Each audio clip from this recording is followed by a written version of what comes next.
the proposed cessation of hostilities in Syria is key to bringing an end to scenes like we've just seen. Joining us for more on that is Sinan Hatahet. He's the Deputy Executive Director of the Omran Center for Strategic Studies. Sinan, good to have you on set here. Let's start off with some terminology. We're talking about a cessation of hostilities. How does that differ from a ceasefire or a truce?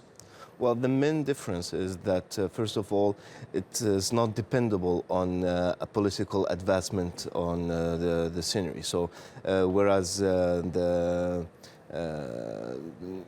this case, a ceasefire is actually linked, has a close linkage with a political process, as in it has been actually well defined in resolution number 2254. So that's the first difference. The second difference is that this cessation of hostility should be actually also limited in time and limited also in terms of application, whereas a national ceasefire should be a sustainable one that conclude to the end of the war in Syria. The third difference will be that also a cessation of hostilities in this case is imposed by the Russians and the Americans, whereas the ceasefire should be in complete agreement in between the opposition and the Syrian regime. The regime, okay.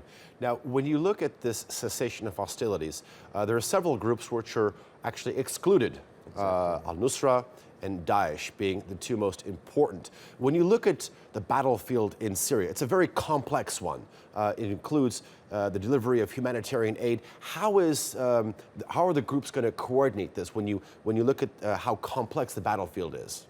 Well, the first problem is, in this case, is the Nusra Front presence, not ISIS, because ISIS has very well-defined territories. It's very easy to delineate their presence, whereas in case of Nusra Front, it has actually a huge geographical presence within also the opposition-held areas.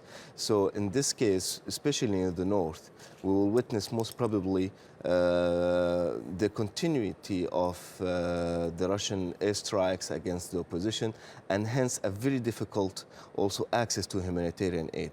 On the other hand, the FSA brigades and the opposition armed forces have committed themselves since issuing the resolution number 2139, 2165, to facilitate the access of humanitarian aid to all the regions they hold. But that won't change a lot since this exception of Nusra Front exists. Okay.